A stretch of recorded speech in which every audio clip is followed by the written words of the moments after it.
We with several expiring contracts, we had roster spots open, available, needs to be addressed, and we felt, we addressed, positionally some needs. We needed simply to add players to obviously fill out a roster, but address some needs. An important need at center, and Andrew Kopp, right hand shot forward, in David Perron, and kind of a pleasant surprise in what we consider a scoring winger in Dominik Kubalk, adding some defensemen that we think will help us our special teams, in particular our penalty killing, and then defensively 5-on-5 as well. So these are all areas we talked about in the spring, that areas we needed to improve upon. And like I said, with some of our contracts expiring and holes in our roster, we're in a position to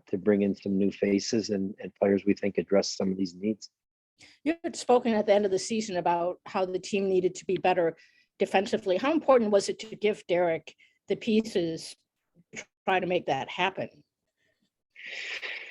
Well, ultimately, you need good players to win games, and you need good players to be good offensively and defensively. It all comes down to that, and it's up to the coach and coaching staff to try to maximize the talent they have and find a way to get be most efficient in all areas with the players that we have. So, for our coaching staff, in order to try and improve in these areas, we need better play from our team, and whether that's our returning players maturing, getting 1 year more experience, and then bringing in some new faces that maybe are more adapt in those roles.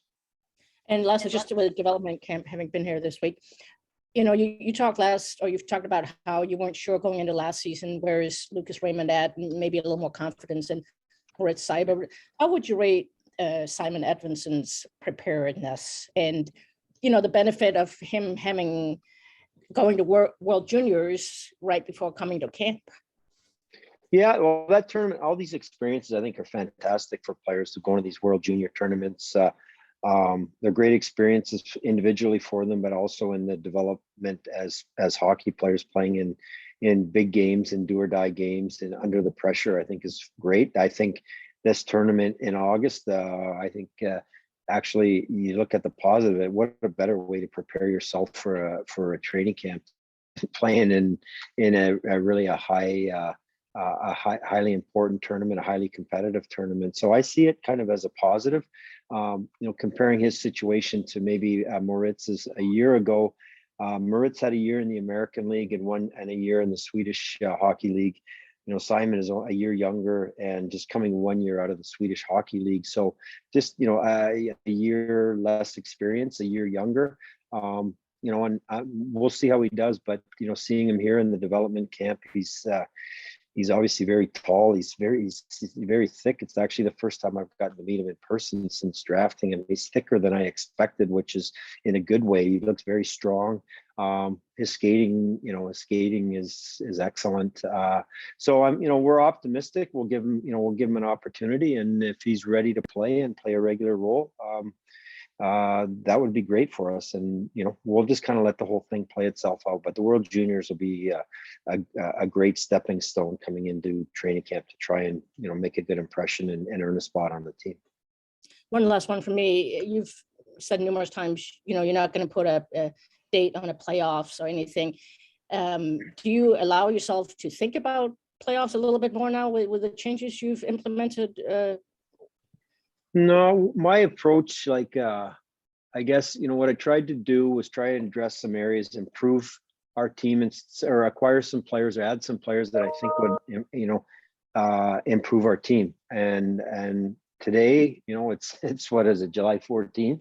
I think we've improved the team, but we got to go on the ice in September and then play in October. So I think we've addressed some needs. I'm hoping we're a better team. I think we're progressing slowly in this rebuilding of the Red Wings. And are we good enough to make the playoffs next year? I don't know. I'm hopeful that we'll be we'll score more goals. We'll give up fewer goals. I'm hoping our power play will be a little bit better. Our penalty killing is a little bit better. Our goals against is a little bit better, and that pushes us, higher up the standings. So time will tell. I'm optimistic that we're progressing, but my kind of the plan really hasn't changed. And kind of sticking with what I intend to do and keep our younger guys and be patient with them, keep our draft picks, and continue to build this way. Thank you, Steve. Max Boltman. Hey, Steve, as we've talked to a lot of these guys the last couple of days, a lot of them have kind of used the phrase up and coming and ready to take the next step. I was just curious how much of your pitch to these guys was that, or is that something that they kind of have just concluded on their own? Well, the guys that I talked to, they're pretty astute. Like they kind of do their homework. They do their homework. They look at, and they should, they look at the team, where we are, what their role on the team is going to be, and everything that's important to them they look into. So a lot of it, the fact that I still consider them young, but you have the Dylan Larkin, Tyler Bertuzzi's, and then Lucas Raymond, Sider come and create a little bit of excitement, add to our team. And I'm kind of looking up to my left at our depth chart here. The Joe Velenos, the Dinas, we've got there's a core of young players that potentially has a chance to be a pretty good team one day, and the players recognize it. And there's a definite need in the role, like for an Andrew Kopp, for example, to have an impact on and off the ice in a leadership role with a group of young players that hopefully is on the rise. I think that was attractive to some of the players. And then I remember when you talked about improving the defense at the start of the offseason, you kind of made a point that it wasn't just going to be about defensemen. Is Perron, obviously he can score a lot of goals, but coming from a situation in St. Louis, like how much does he help the team defense, you think? Well, he's a pretty competitive guy. We like the right shot, a natural winger with the right shot, very good on the power play. He's been through a lot of playoff runs. He's a very experienced player, excelled in the playoffs. Played on St. Louis's Stanley Cup team. So he really fills a need for us. I like the veteran leadership. Talking to people in St. Louis, our players that played with him there in St. Louis as well. I think he can provide a lot for us, but mostly, getting a right winger or the right shot right winger really fills a need, and I think it helps us with another player that will help our power play. And then Sherratt, obviously, probably going to slot next to Sider or Hronek there. What can he do for those two young righties? Well, you mentioned Sherratt, Ollie Mata as well on the left side. Kind of defense first defenders, a defenseman, bigger bodies, get in the way, kind of hard to play against. Both, I think, I don't know what Derek will ultimately decide, but I would expect those two guys to play with Moritz and Philip to be good complements for him. I think they're big guys. They have good length. They defend pretty well, can block shots, and are big bodies that are a little harder to play against. So I think they complement the two young guys on the right. And then last thing, do you feel like you're just about done here, or is there more in your mind that you're looking to get done? Done. I don't. We've got a lot of players right now. One, I don't know that I would, look to do anything more in free agency. I don't have a blockbuster in the works or anything like that for y'all.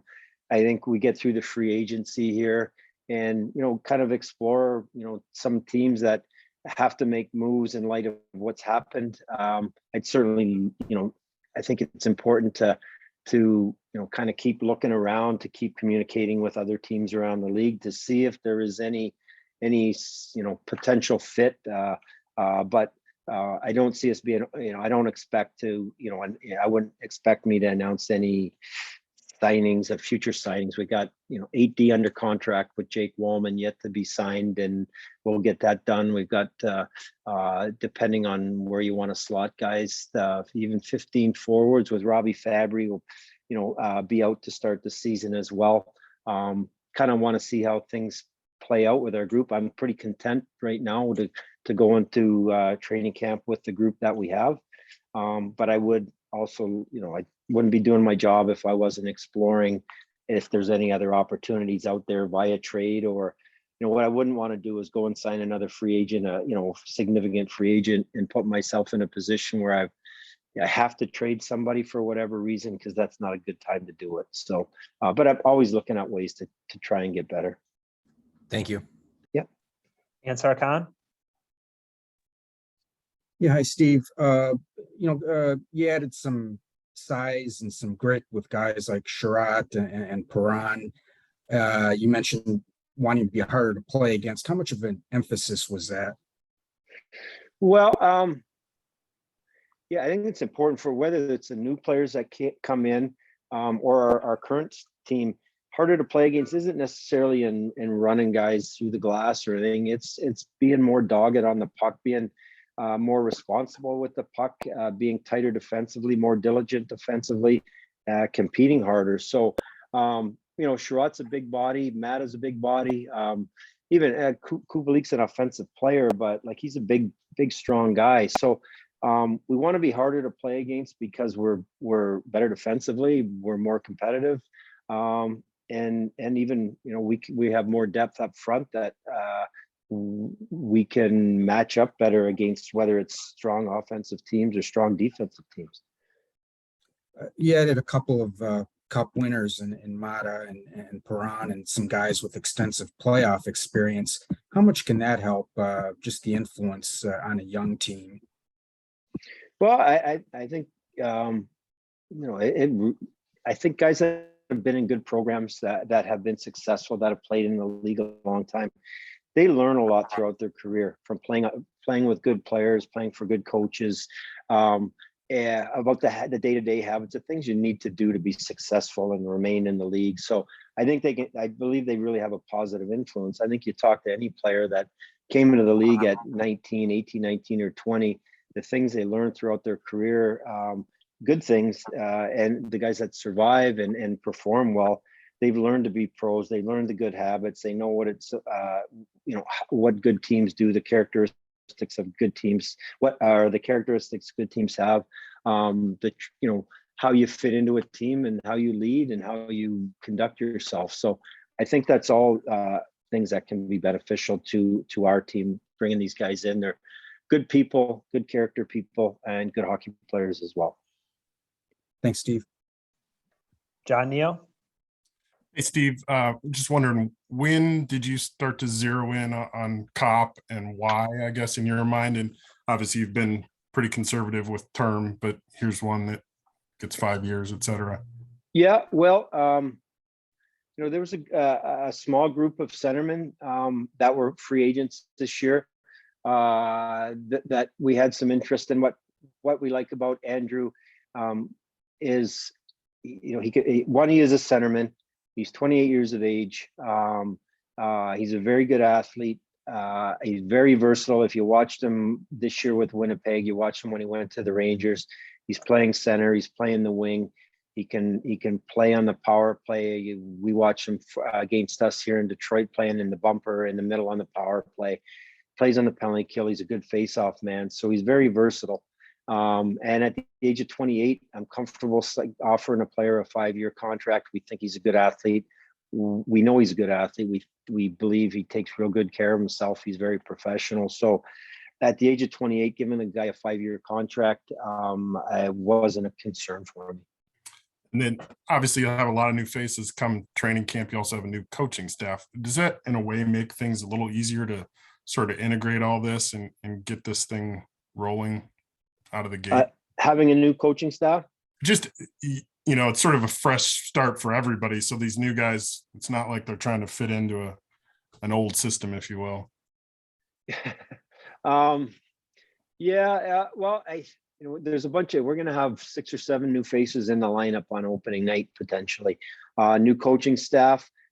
Derek will do things, the way he wants to, different than our old. I think he'll have different systems, if you want to call them that, different way of playing. He might have different line combinations. Our players, our current players, their roles might change a bit, whether they might be, playing with different line mates. We're going to play a different way.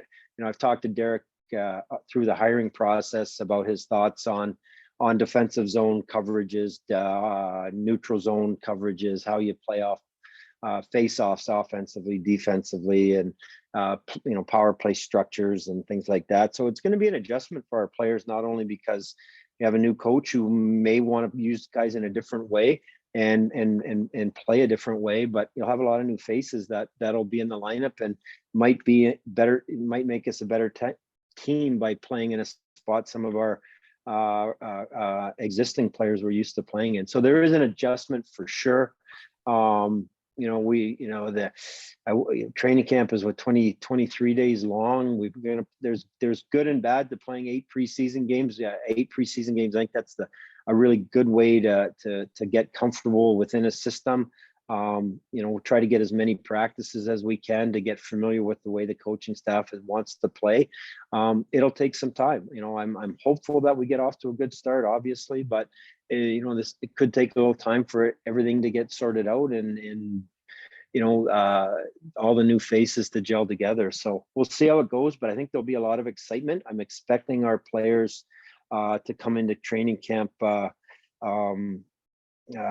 little bit like a lot of guys have something to prove here. They got, there's competition for ice time. There's competition for jobs on the team. So I'm hoping this, the change in the coaching staff, I'm hoping with the additions of the new players that all of our guys are coming ready to go, that it's important they make a good first impression, because they're going to want that, because the coach is going to have to make decisions on opening night as to who's in the lineup and who's playing in all different situations. And along those lines, last one for me, when you do look at that depth chart up there to your left, how much better do you feel about it just in terms of depth, for lack of a better word? Well, I think we do have more depth. For the most part, I think every team, I'm cautiously or nervously optimistic. I think we have more depth. I think we're a little bit, we can match up a little bit against other teams. And I just keep my fingers crossed that it plays out that way. So I do. Again, I do think we have more depth with the addition of Perron, Kopp, Kubalk. I think we have a chance to, put out 2 pretty good power play units. I think we have a little bit more, ability. Even just Andrew Kopp's ability to win faceoffs will help us on the penalty kill. Just simply you win more faceoffs, the likelihood you get out of the zone quicker. The other team spending less time in your offensive zone. So again, I think we have more depth. I think we're deeper on the blue line. We're a little bit younger. We're a little heavier. We'll see how Simon Edvinsson does. Can Moritz take another step a little bit? Philip Perron, we're counting on to take another step, and hopefully the veterans that we've signed, help them and take that step, I guess. Thanks, Steve. Yep. Kevin Allen. Yeah, Steve, thanks for doing this. Yep. Not only did you sign a bunch of free agents, but you sort of, for the lack of a better term, out-recruited some contenders for some of your players that they were interested as well. Is that a good sign that players are looking at your team now and seeing that they believe you're headed in the right direction? So maybe it'll help you over the next couple of years as you add players. Yeah, again, it's more of a question probably for the players that we sign, Kevin, but I think it's encouraging that we were able to, able to sign players that they're excited to come here. Their genuine interest in coming here. They, weren't necessarily, I guess it's debatable, but weren't, necessarily everyone looking for 7 years and as much money as they could get. They were willing to work with us on the contracts to come in. So, we've got a lot of work to do. Here we've got a lot of improving left to do, but the new players coming in and with our small nucleus of remaining players, the young kids coming in, I think we're trending in the right direction, but I would just guard that we've still got a lot of work to do, and we'll see how this season plays out and to kind of gauge where we are. It's a lot of changes, a lot of new faces, all done with obviously good intentions and with the hope that we're going to be better. not only this year, but in a position to keep improving the team moving forward as well. It just, it's another step, I think, in the process. But I was encouraged with the fact that, these players have options. You'd have to ask them, and maybe I get a chance to sit down with them to pick their brain a little bit on what other options they had. What were they thinking? I assume they all had different options. I'm encouraged by the fact that we were able to bring them in, and hopefully this works out well. But I'm definitely encouraged by it, the ability to, or the willingness of some of the guys to come and play.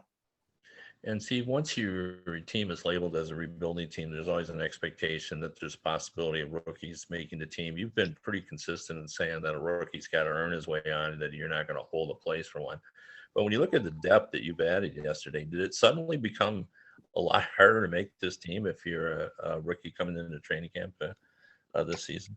Yeah. Another way we certainly could have gone is just to leave roster spots open and let who our younger players or players that we had under contract just come in and put them on the team. Obviously I chose not to do that. I just hey, if we come in and we have too many good players, wouldn't that be a great problem to have? We'll figure it out at that point. I'd rather have our young guys, progress, go from junior hockey to the American League to the NHL, or if they're good enough, right to the NHL, or work their way through the steps, as opposed to putting them in the NHL because we've just decided that they're going there. And then, at Christmas or middle of November, geez, we're not very good. They're struggling and have to send them down. It's not good for the team, and it's not good for the individual. And certainly we're not going to hold guys back. If our young guys are really good, we're in a position, we'll figure it out. We'll create a spot for them. That's never an issue. Having too many good players is not a problem. But it's not just for the younger players. Again, the whole roster, guys have to know, hey, there's competition now. I've got to earn my ice time. I got to earn my spot on the rosters. There's no question. There's a group of guys, they're on the team, and we know that for the most part what that group is. They're going to be here, and they're expected to come into training camp in tip-top shape and lead the way. But having said that, they're not necessarily going to be first over the boards in any situation, because I think we have more players in here that will be options for the coaching staff and our younger players. I tell them, guys, have a good summer. Make sure you have a good training camp. Much like Lucas Raymond, we didn't really know what to expect for Lucas last year. We kind of thought he would start in the American League. He played well, as you recall, up in Traverse City. Then he came and played well through the preseason, and he started the year and remained there throughout it. And that would be the same thing for any of our young guys. If they're going to make us better and they're going to play a regular role, we'll figure it out. Thanks, Steve. Yep. John Warwell. Hey, Steve. John Worrell with the Associated Press in Buffalo. Larry's off, but I wanted to ask you about the salary cap. And I mean, $1 million rise of the salary cap isn't much, and you happen to be on the other end of most teams, given their cap situations. How much of an effect do you think it had on yesterday, and especially when it comes to some of the bigger name players still, being on the unsigned at this point? Yeah, well, I think if you look around the league, the really good teams, they had to make decisions not based on, they simply had to get under the cap, and they had to make decisions between players that they would love to keep. They couldn't afford them, so the cap, I think, has been tough. The really good teams it's hard for them to add. It's hard for them just to stay the same. And you watch a lot of guys get traded just for salary cap reasons.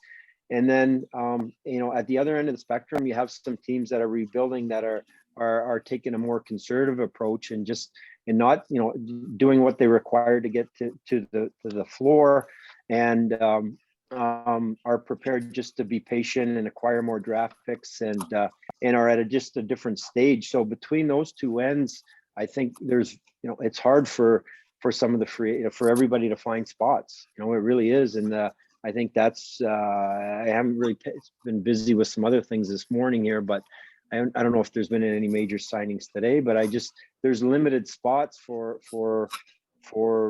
big money, long-term contracts.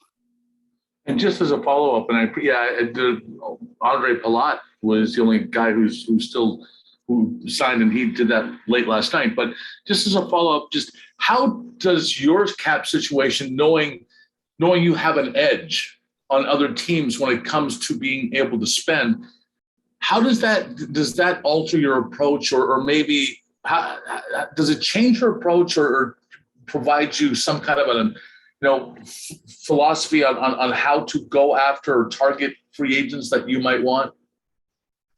Well, for us, we chose not to re-sign. We traded some players at the deadline last year, and we chose not to sign some more guys. So I guess we were in a position to add players through free agency. What just having the cap space, having the roster spots. I did everybody will have varying opinions on whether we got value or didn't get value in the signings that we did, or every signing that goes around on the league. What we tried to identify players that fit what we're trying to do, would help us, the needs that we had. We tried to look at their age, and the term and the dollar value of the contracts, and decide what we wanted to do. So again, I just, in our situation, 3 years ago in the same situation, somewhat, I chose not to spend a lot of money or go out and sign a lot of players. We were building. Now we're, year 4 of it. We have roster spots. We have cap space. There were players there that we felt would help us, and not really deviate from what we're trying to do, but also, not necessarily, again, give maximum term and maximum dollar to players. So, I just think, with the cap, the situation the last couple of years, it has had an effect on what some teams can do and some teams want to do. Thank you. Ted Colfin? Hey, Steve, was Dominik Kubalk almost like a bonus for you guys in a way? I mean, you guys didn't even know he was going to be on the market here until a few days ago. I mean, what does he bring to the table? Well, he's got good side. We've seen him a lot. Obviously, playing Chicago a little, quite a bit during the pandemic season. He's big. He can skate. He's got a great shot. And the contract we think is very reasonable. So I think it's a guy that has a lot of upside. Very reasonable contract. It's another player that gives us more scoring depth.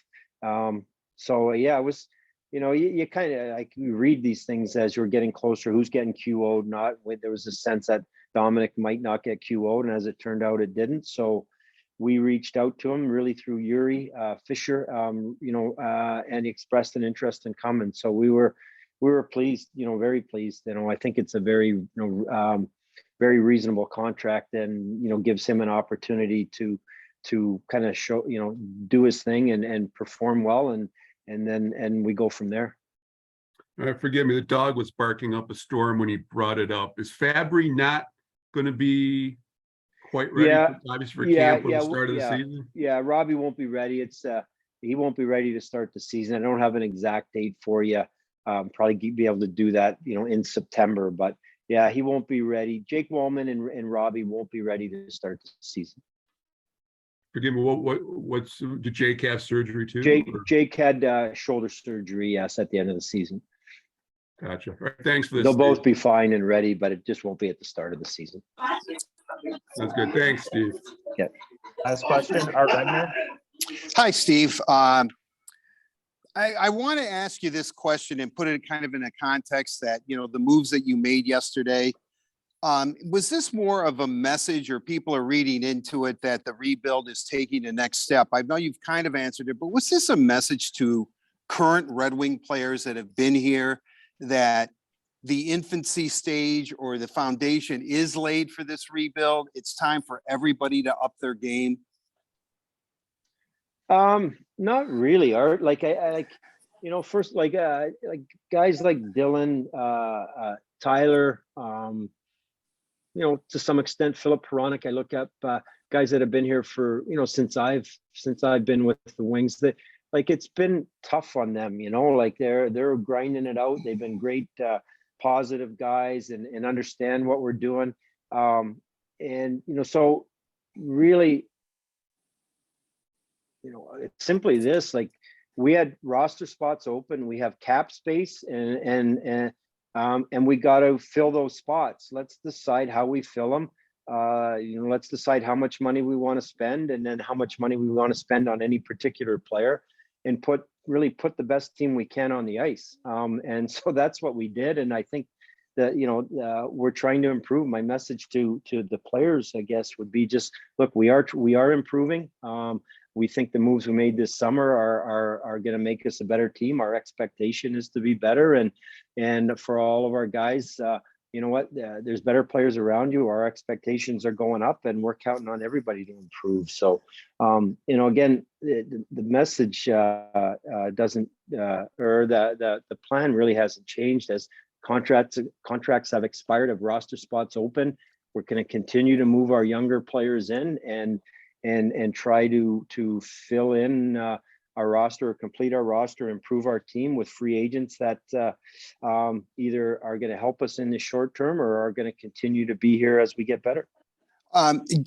Development camp just concluded this afternoon or right around noontime. 4 games that I thought were highly entertaining. Your initial thoughts maybe on this development camp, and did anybody surprise you or stand out? Well, first of all, I thought it was an excellent camp. Really got a chance to watch a lot of it apart from yesterday.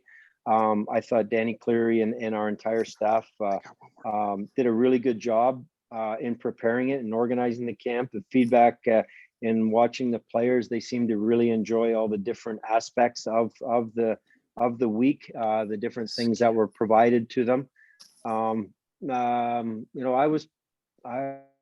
not going to really point to any individual player, but I was really pleased with the group as a whole. Some of their kids, really, and some of them, a lot of them actually, their first development camp, because we haven't had one for 3 years, but you expect the younger ones, the 17, 18-year-olds that they've got in relation to the 22 or 23-year-olds, a little bit more work to do in developing as they mature. But overall, I was very happy and how things went, the attitude of the players and the commitment they made and the enthusiasm they showed out there. Steve, I did not have the opportunity to be at the draft and ask you this question. And you did make a deal with me, if you remember, you would answer this question after the draft. So I'm looking at it, all things equal, goalie, defenseman, forward, you're up to bat. You took 4 centers, 3 left wings, 2 D-men, 1 left-handed, 1 right-handed. So is it safe to say that at the draft, your goal was to replenish the stock up at forward prospects, that really everything equal, forward, specifically maybe center, since you drafted 4 of them, was the way you wanted to go?